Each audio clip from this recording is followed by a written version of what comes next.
We realize that kids are desensitized to violence. We don't let the kids know that they're going to the morgue. So when they do go to the morgue, it's generally 99.9% of the time a surprise. We're going to be in a little room we call the viewing room. We really just want you to sort of experience what it would be like if you or a family member actually had to experience the process of having to come down to the morgue to identify a loved one. Okay? Okay. So what you see is a body wrapped in a sheet. We call it a shroud. Okay? Remember, many victims come into the emergency room unconscious. So sometimes the family members have to come down here and officially identify the body. Can you imagine what it would be like if this was your sister or your brother or your close friend or a family member having to come? And it's sort of the reality of what we're dealing with. Has anyone in this group lost a family member to gun violence? You did? Yeah, my uncle, I was 8. So you have some memory of it. Were you close to your uncle? Yeah. You're looking at what your parent would have to look at. As a friend, you're looking at what your friends have to look at, but you can't look back at them.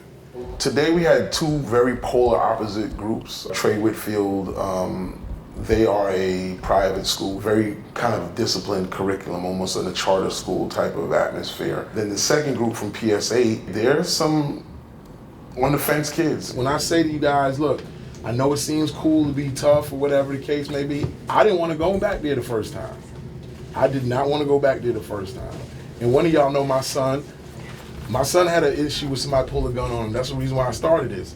I don't want to ever have to deal with that. We try to show them these things because, again, they think that they know it all. In some cases, they think that they've seen it all. Where we are in the epicenter of Brookdale and Brownsville, we get a gunshot victim every 36 to 44 hours. When you do the math, it's like literally we only had 100 days of no violence.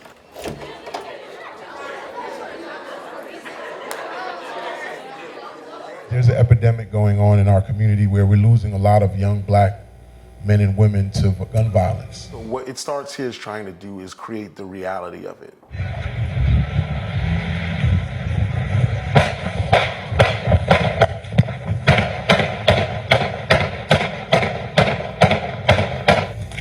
Boy, stop it!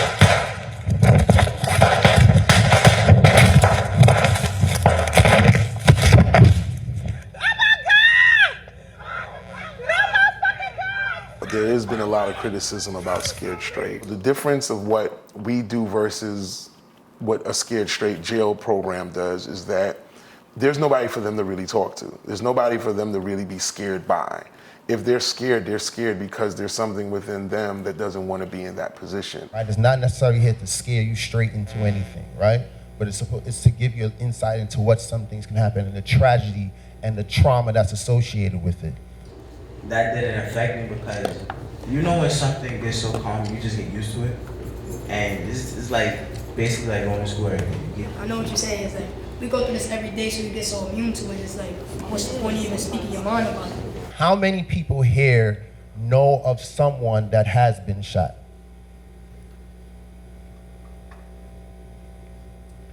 How many people here know somebody who has shot someone?